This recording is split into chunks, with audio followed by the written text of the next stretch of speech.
ஒரு அர்ச்சுனாக்கு எதிராக 5 வழக்கு போட்டுக்கணும். இப்போ நீங்கள் ஒரு 100 பேர் வந்தால் 100 பேருக்கு எதிராக வழக்கு போட முடியுமா? அவைக்கு வந்து மாதம் 5000 ரூபா கொடுக்குறதாம். அவைகளை பராமரிக்கிறதுக்கு வேலைக்கு நிற்கிறாக்களுக்கு தானே அவைக்கு வந்து இது 62 லட்சம் ரூபாய்க்கு சம்பளம் கொடுத்ததுக்கு கணக்கு காட்டப்பட்டிருக்காம். அப்படி இல்லைன்னு சொன்னால் நீங்கள் கண்மூடித்தனமாக காசு அனுப்பினீங்கன்னு சொன்னால் அது இந்த மாதிரி ஒரு சில ஆக்கின்ற பொக்கெட்டுக்கெல்லாம் போய் நிரம்பும்.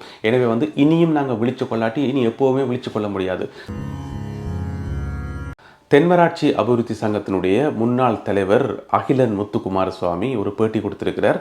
அந்த பேட்டியில் அவர் என்ன சொல்லியிருக்காருன்னு சொன்னால், கிட்டத்தட்ட 23 மில்லியன் ரூபாய்க்கு என்ன நடந்ததே தெரியாது, அதுக்கு கணக்கு வழக்கு இல்லை என்று சொல்லி அவர் குறிப்பிட்டிருக்கிறார். 23 மில்லியன் ரூபாய்க்கு. ஆனால் சாவச்சேரி மருத்துவமனையில் என்ன சொல்லினோம்னு சொன்னால், ஜெனரேட்டர் பண்ணுறதுக்கு காசு இல்லை, அது வந்து பழுதாக போய் கிடக்குது, அதை திருத்துறதுக்கு காசு இல்லை, அதனால தான் ஆப்ரேஷன் தியேட்டரை வந்து மூடி வச்சுக்கிறோம்னு சொல்லி அவையில் சொல்லினோம். இந்த மாதிரி எல்லா இடமுமே வந்து ஊழல்கள் இருக்குன்றது எங்களுக்கு தெரியும். ஏற்கனவே மருத்துவர் அர்ச்சுனா அவர்கள் சொன்னவர், தோண்ட தோண்ட நிறைய புதையல்கள் வரும், தோண்டுங்கோ, இந்த விஷயம் எல்லாத்தையும் தோண்டி எடுங்கோ, இன்னும் நிறைய தகவல்கள் வரும் என்று சொன்னவர். ஆனால் இதை தோண்டி எடுக்க வேண்டியது யாருடைய பொறுப்புன்னு பார்த்தா எங்களுடைய ஊடகங்களோட பொறுப்பு. ஊடகங்கள்லாம் வந்து புலனாய்வு நடவடிக்கை எல்லாம் மேற்கொண்டு ஒவ்வொரு இடத்துலையும் வந்து எவ்வளவு லஞ்ச ஊழல் இருக்குன்னு சொல்லி தோண்டி அந்த தகவல்களை வந்து மக்களுக்கு சொல்லணும். ஆனால் எங்களுடைய ஊடகங்களை பற்றி தான் உங்களுக்கு தெரியும், அவையில் என்னத்தை தோண்டிவினோம் என்று சொல்லி உங்களுக்கு தெரியும். எனவே அவையில் ஒரு பக்கம் வைப்போம். இப்போ அர்ச்சுனா அவர்கள் ஏற்படுத்தின அந்த புரட்சி வந்து இப்போ கொழுந்து விட்டேன்னு ஒன்று இருக்குது.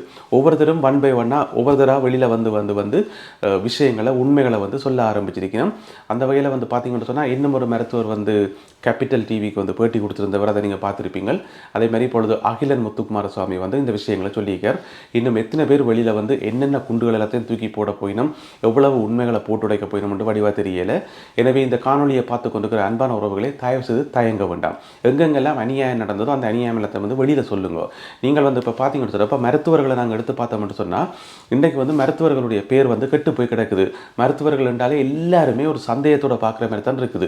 இதுக்குள்ள கவலைக்குரிய விஷயம் என்னென்னு சொன்னால், உண்மையாகவே சேவை செய்கிற நல்ல மருத்துவர்கள், எந்த விதமான கரையும் படியாத கையை கொண்ட நல்ல மருத்துவர்களுடைய பேரும் சேர்ந்து தான் இதில் கெடுது. எனவே அப்படியான மருத்துவர்கள் நீங்கள் இந்த கூட்டத்தோட கூட்டமாக கும்பலோட கும்பலாக இருந்து உங்களுடைய பேர்களை வந்து கெடுத்துக்கொள்ள வேண்டாம். நீங்கள் தயவு செய்து துணிஞ்சு வெளியில் வாங்க. வெளியில் வந்து உண்மைகளை சொல்லி நீங்கள் சுத்தமான ஆக்கலன்றதை நீங்கள் மக்களுக்கு சொன்னால் தான் உங்களுக்கு ஒரு எதிர்காலம் இருக்கும். உங்களோட பேருக்கு அது நல்லம். அல்லாட்டி நீங்கள் அந்த கும்பலோட சேர்ந்தீங்கன்னு சொன்னால் உங்களோட பேரும் கெட்டு போகும். எனவே மருத்துவத்துறையில் இருக்கிறார்கள், மற்ற துறையில் இருக்கிறார்கள், எல்லாருமே வந்து வெளியில் வந்து தைரியத்தோட விஷயங்களை சொல்லணும். ஒரு அர்ச்சுனாக்கு எதிராக 5 வழக்கு போட்டுக்கணும். இப்போ நீங்கள் ஒரு 100 பேர் வந்தால் 100 பேருக்கு எதிராக வழக்கு போட முடியுமா? இல்லை. அதுவே ஒரு 1000 பேர் வந்தால் 1000 பேருக்கும் எதிராக வழக்கு போட முடியுமா? இல்லை. அப்படி வந்து நீங்கள் வெளியில் சொன்னால் தான் நிறைய உண்மைகள் வந்து தெரிய வரும். எனவே வந்து அந்த ஒரு வேலையை வந்து இதை பார்த்து கொண்டுக்கிற எல்லாரும் செய்யணும். எங்கெங்கெல்லாம் அநியாயம் நடந்திருக்கோ எல்லாரும் வந்து வெளியில் தைரியமாக சொல்லணும். இதே நேரம் போன மாதம் இதே காலப்பகுதியில் போன மாதம் வந்து இன்னும் ஒரு தரப்பு வந்து அங்கே நடந்த ஒரு ஊழலை சொன்னது. அது எதுன்னு சொன்னால், மாங்குளம் பகுதியில் இயங்குகிற உயிரிழை அமைப்பு. உயிரிழை அமைப்புக்கு வந்து புலம்பெயர் மக்கள் வந்து இவ்வளவு நிதி கொடுக்கணும்னு உங்களுக்கு தெரியும்.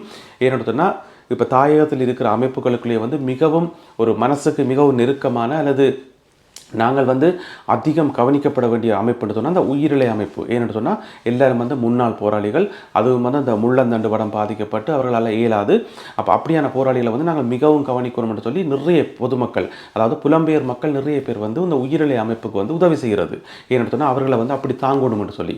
ஆனால் அங்கே இருக்கிறார்கள் வந்து அந்த காசை சுருட்டி பொக்கெட்டுக்கு போட்டுட்டு உயிரிழை அமைப்பில் இருக்கிற மெம்பர்ஸுக்கு வந்து 190 பேருக்கிட்ட இருக்கணுமா, அவைக்கு வந்து மாதம் 5000 ரூபா கொடுக்குறதாம். அவைகளை பராமரிக்கிறதுக்கு வேலைக்கு நிற்கிறார்கள் தானே அவைக்கு வந்து இது 62 லட்சம் ரூபாய்க்கு சம்பளம் கொடுத்ததுக்கு கணக்கு காட்டப்பட்டிருக்கான். அது மட்டும் இல்லாமல் உயிரிழை அமைப்பில் வந்து ஆடு வாங்குறோம், கோழி வாங்குறோம், மாடு வாங்குறோம் என்று சொல்லி பொய்யான கணக்கெல்லாம் காட்டி, அதுக்கு லட்சக்கணக்கான கணக்கெல்லாம் காட்டி, ஆனால் உருப்படியாக பார்த்தா அங்கே எதுவுமே ஒழுங்காக வாங்கப்படலையாம். எல்லாம் நோஞ்சான ஆடுகளும் அந்த ஆடுகளை விற்கவும் இல்லாதாம். அப்படியான வேலை திட்டங்களை நாங்கள் செய்து வச்சு கிடக்காம். இதை வந்து யார் சொன்னதுன்னு சொன்னால், அந்த உயிரிழை அமைப்பிலிருந்து பிரிஞ்சு வந்த ஒரு குழுவினர். அதில் வந்து ஒரு ஆள் பேட்டி கொடுத்திருந்தவர் போன மாதம். அந்த இது வந்து பெருசாக மக்கள் மத்தியில் வந்து பேசப்படல. இப்போ அர்ச்சுனா அவர்களுடைய இந்த வருகைக்கு பிறகு தான் இப்போ எல்லா விஷயங்களும் வந்து பேசப்படுது. அதில் பார்த்தீங்கன்னு சொன்னால், 190 பேரை கொண்ட அந்த உயிரிழை அமைப்பிலிருந்து ஒரு 25 பேர் வந்து வெளியில் வந்துட்டு நம்ம அங்கே நடக்கிற ஊழல்களை தாங்க முடியாமல். எனவே வந்து அதை தயவு செய்து அந்த ஊடகங்கள், அங்கே இருக்கிற ஊடகங்கள் வந்து ஒருக்கா ஆய்வு செய்யணும். அந்த உயிரிழை அமைப்பிலிருந்து வெளியில் வந்த ஆக்களை திரும்ப ஒருக்கா பேட்டி எடுத்து என்ன விஷயம்ன்றதை வந்து பிரபலப்படுத்தணும். அதே நேரம் உயிரிழை அமைப்பில் இப்போ இருக்கிறாக்களையும் நீங்கள் பேட்டி கொண்டு அவைய கருத்தையும் நீங்கள் வெளியில் எடுத்து கொண்டு முடியும். ஒருவேளை இதில் எது உண்மை எது பொய் என்று காண்றதுக்காக. எனவே இந்த காணொலியை பார்த்து கொண்டிருக்கக்கூடிய உயிரிழை அமைப்பில் வந்து உறுப்பினர்களாக இருக்கக்கூடிய இருக்கக்கூடியவர்கள் நீங்கள் தயவு செய்து வந்து சொல்லுங்கள். உங்களுக்கு மாதம் மாதம் எவ்வளோ தெரியணும், உங்களை நல்லா கவனிக்கணுமா, அல்லது லஞ்ச ஊழல் வச்சு பொக்கெட்டுக்கு வைக்கணுமா? கண்டிப்பாக இந்த பொக்கெட்டுக்கு வைக்கிற விளையாட்டு அங்கேயும் இருக்கும். இதில் என்ன விஷயம் என்று சொன்னால், உயிரிழை அமைப்பிலேயே நீங்கள் போய் கை வைக்கிறீங்கள், அதுக்குள்ளேயே லஞ்ச ஊழல் செய்கிறீங்கன்னு சொன்னால், அப்போ மற்ற துறைகளை வந்து நாங்கள் சொல்லவே தேவையில்லை. ஏன்னு சொன்னால், உயிரிழை அமைப்பு அதில் இருக்கிறார்கள்லாம் பாவம் என்ன, எங்களுக்காக போராடினவங்க, முன்னாள் போராளிகள், நாட்டுக்காக போராடி தான் இன்றைக்கு அந்த நிலைமையில் இருக்கணும். அவையிலேயே ஒரு ஈவிரக்கம் இல்லாமல் அவையின் காசையே சுருட்டி நீங்கள் பொக்கெட்டுக்கு வைக்க முடியும்னு சொன்னால், அப்போ மற்ற அமைப்புகளில் ஊழல் நடக்கிறது வந்து ஆச்சரியப்படக்கூடிய விஷயம் இல்லை. எனவே இந்த மாதிரி எல்லா விஷயங்களும் வந்து இப்போ வெளிக்கொண்டப்பட வேணும். அதே நேரம் புலம்பெயர் மக்களுக்கு, புலம்பெயர் அமைப்புகளுக்கு ஒரு முக்கியமான வேண்டுகோள், தயவு செய்து நீங்கள் தாயகத்துக்கு காசு அனுப்பும்போது அது வந்து நீங்கள் தனிநபராக அனுப்பினாலும் சரி, அல்லது குழுவாக சேர்ந்து அனுப்பினாலும் சரி, எப்படி அனுப்பினாலுமே சரி, நீங்கள் அனுப்புகிற காசை வந்து தயவு செய்து ரெகுலேட் பண்ணுங்க. ரெகுலேட் பண்ணுறேன்னு சொன்னால் ஒரு வரையறைக்குள்ளே கொண்டு வாங்க. அந்த காசை வந்து கண்காணிங்க. ஏன்னு சொன்னால், இங்கேருந்து நீங்கள் கஷ்டப்பட்டு அனுப்புகிற காசு வந்து அங்கே யாருக்கு போய் சேரணுமோ, எங்களுடைய மக்களுக்கு போய் சேரணும். அதுதான் முக்கியம். நடுவில் ஒரு புரோக்கர் மாதிரி இருந்தோண்டு அவையில் அந்த காசு சுருட்டி பொக்கெட்டுக்கு வைக்கிற வேலை இனியும் நடக்கக்கூடாது, தயவு செய்து. ஏன்னு சொன்னால், கடந்த 15 வருஷத்தில் புலம்பெயர் தேசங்களில் இருந்து தாயகத்துக்கு அனுப்பப்பட்ட காசை எண்ணி பார்த்தீங்கன்னு சொன்னால் உங்களுக்கு தலை சுற்றும். அவ்வளோ மில்லியன் கணக்கான பில்லியன் கணக்கான காசு போய் சேர்ந்துருக்கும். ஆனால் அவ்வளோ வந்து எங்களுடைய மக்களுக்கு போய் ஷோரி இருக்கா, எங்களுடைய மக்களுக்கு போய் சேர்ந்துருக்கான்னு கேட்டால் இல்லை. அதனால தான் இன்றைக்கும் வந்து கஷ்டப்படுற மக்கள், வாழ்வாதாரத்துக்கு மிகவும் கஷ்டப்படுற மக்கள், வறுமை கோட்டுகளில் இருக்கிற மக்கள் என்று சொல்லி நிறைய பெருங்கிட மக்கள் இருக்கணும். ஏன்னு சொன்னால், புலம்பெயர் மக்களுடைய நிதி வந்து சரியான முறையில் அங்கே பகிர்ந்தளிக்கப்படையில. அதுக்குத்தான் ஒரு புது நிதி கட்டமைப்பு ஒன்று உருவாக்கப்படணும்னு சொல்லி கொஞ்ச காலத்துக்கு முதல்ல நான் ஒரு வீடியோ போட்டிருந்தேன். ஆனால் அந்த ஒரு கட்டமைப்பை உருவாக்குறது வந்து இப்போ சாத்தியமில்லை. ஆர்ட்ட நம்பி அந்த பொறுப்பை கொடுக்குறதுன்றதே மிகப்பெரிய கேள்விக்குறி. எனவே அது ஒரு பக்கம் இருக்கட்டும். எனவே புலம்பெயர் நாடுகளில் இருந்து காசு அனுப்புகிறார்கள், தயவு செய்து உங்களுடைய காசை வந்து சரியான முறையில் போய் சேருதா, சரியான ஆட்களுக்கு போய் சேருதா, எங்களுடைய மக்களுக்கு போய் சேருதான்றதை 100க்கு 1000 தடவை நீங்கள் உறுதிப்படுத்தணும். இது மிக மிக முக்கியமானது. ஏன்னு சொன்னால், நாங்கள் வந்து புலம்பெயர் மக்கள் வந்து எப்போவுமே வந்து தாயக மக்கள் மேலே மிகுந்த அன்பும் பற்றும் பாசமும் உள்ளாக்கள்.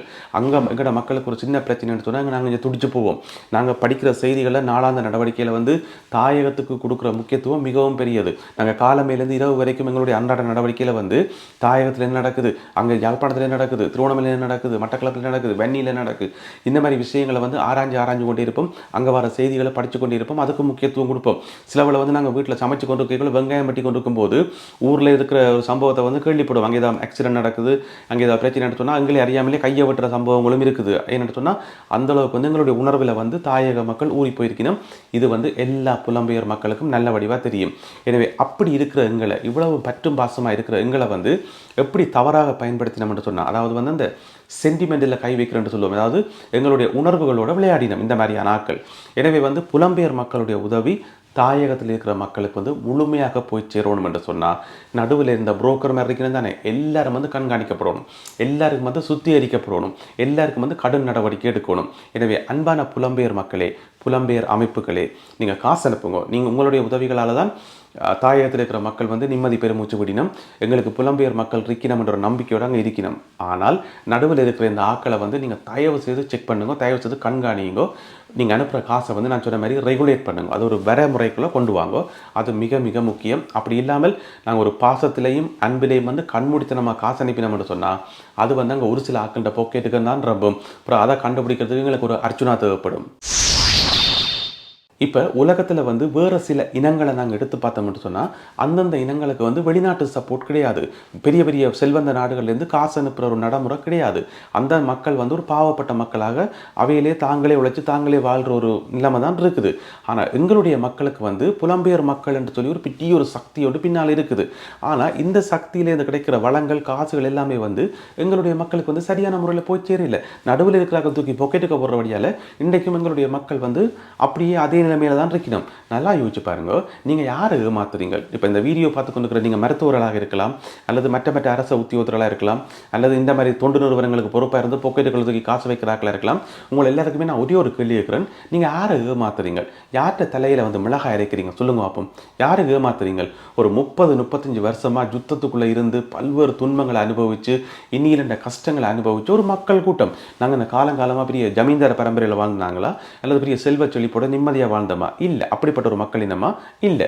நாங்கள் வந்து கஷ்டங்களையும் துன்பங்களையும் வலிகளையும் வேதனைகளையும் அனுபவித்து ஒரு 30-35 வருஷம் ஒரு யுத்த காலத்துக்கு வாழ்ந்து போட்டு இந்த மக்களுக்கு வந்து எப்படி கவனிக்கணும், இந்த மக்களை வந்து எப்படி தேற்றி எப்படி அவர்களை வந்து நிமித்தி எடுக்கணும், நல்லா யோசிச்சு பாருங்க. இப்போ வந்து 2ஆம் உலக போர் முடிஞ்ச பிறகு இந்த சம்பந்தப்பட்ட நாடுகளில் வாழ்ந்த மக்களை வந்து தாங்கிறதுக்கு நிறைய அமைப்புகள் உருவாக்கப்பட்டது. அந்த மக்கள் வந்து யுத்தத்தால் பாதிக்கப்பட்டவே, அந்த மக்களுக்கு வந்து நிறைய துன்பங்கள் கவலைகள் இருக்குது, எங்களை மாதிரி தான் அந்த காலத்தில். எனவே அவர்கள் வந்து எப்படி அந்த தேற்றப்பட்டார்கள், இது வந்து யாருக்கு விளங்குதோ இல்லையோ மருத்துவர்களுக்கு விளங்கணும். இந்த காணொலியை பார்த்து கொண்டிருக்கிற மருத்துவர்களுக்கு விளங்கணும். அந்த 2ஆம் உலக யுத்தம் முடிஞ்ச பிறகு சம்பந்தப்பட்ட அந்த மக்களை வந்து தேற்றி அவர்களை எடுத்து அவர்களை சாதாரண நிலைமைக்கு கொண்டு வரத்துக்கு இந்த உலக நாடுகள் எவ்வளவு திட்டத்தை போட்டு எவ்வளவு பக்குவமாக அவர்களை தாங்குன்னு தாங்கி அந்த மக்களை வந்து நல்ல வடிவாக பத்திரமாக கொண்டு வந்து அவர்களுடைய சிந்தனையும் கல்வியும் மேம்படுறதுக்கு இந்த உலக நாடுகள் எல்லாம் வந்து உதவி செய்துன்னு சொல்லி. எனவே அப்படியான நிலைமையில தான் எங்களோட மக்கள் இருக்கணும். எனவே இந்த மக்களை வந்து நாங்கள் எவ்வளோ தாங்கணும், அந்த வலிகள் வேதனைகள் இந்த விடுவிக்கணும்னு சொன்னால் எவ்வளவு தாங்கணும். ஆனால் எங்களுடைய அரசியல்வாதிகளும் மற்ற ஆக்களும் வந்து அந்த மக்கள் வந்து தொடர்ந்து துன்பத்திலான் இருக்கணும், தொடர்ந்து மக்கள் துன்பத்திலான் இருக்கணும், பிரச்சனை இருக்கணும். அப்போ தான் இவங்க வச்சு அரசியலை ஓட்ட முடியும். அதுக்காக வந்து என்ன செய்யணும்னு சொன்னால் மக்களை வந்து அந்த இயல்பான நிலைமைக்கு கொண்டு வரையில, மக்களை வந்து ஒரு சாதாரண வாழ்க்கை வாழ்றதுக்கு இவங்க வந்து அனுமதிக்க மாட்டினோம். தொடர்ந்து மக்களுக்கு கஷ்டம் என்று சொல்லி இங்கே வெளிநாட்டில் இருக்கிற எங்களுக்கு வந்து படத்தை போடுறது. எனவே அன்பான புலம்பெயர் மக்களே, எரிகிறத புடுங்கினா கொதிக்கிறது அடங்கும். நீங்கள் அனுப்புகிற காசை வந்து தயவு செய்து ரெகுலேட் பண்ணுங்க, தயவு செய்து அதை வரமுறைக்குள்ளே கொண்டு வாங்க. அப்படி செய்தால் மட்டும்தான் அது சரியான மக்களுக்கு போய் சேரும், எங்களுடைய மக்களுக்கு போய் சேரும். அப்படி இல்லைன்னு சொன்னால் நீங்கள் கண்மூடித்தனமாக காசு அனுப்பினீங்கன்னு சொன்னால் அது இந்த மாதிரி ஒரு சில ஆக்கின்ற பொக்கெட்டுக்கெல்லாம் போய் நிரம்பும். எனவே வந்து இனியும் நாங்கள் விழிச்சு கொள்ளாட்டி இனி எப்போவுமே விழிச்சு கொள்ள முடியாது. தயவு செய்து எல்லாரும் விழிப்பாக இருப்போம்.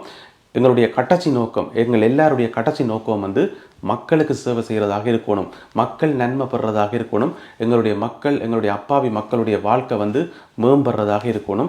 அதுக்கு குறுக்கால எவர் வந்தாலும் நாங்கள் கேள்வி கேட்கணும். அவர்கள் செய்த குற்றங்களை வந்து வெளியில் சொல்லணும், அவர்கள் வந்து தண்டிக்கப்படணும். அப்போத்தான் வந்து எங்களுடைய மக்களுடைய வாழ்க்கையை வந்து நாங்கள் மேம்படுத்த முடியும்.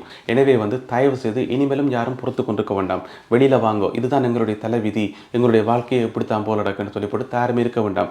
எங்களுடைய தலைவிதியை வந்து நாங்கள் மாற்ற முடியும். தமிழர் நிலை தொல்லை, இது தலைவிதிகள் இல்லை, இங்கு தமிழர் எல்லாம் எழுந்து வந்தால் ஊழல்வாதிகள் இல்லை. அவ்வளவுதான்.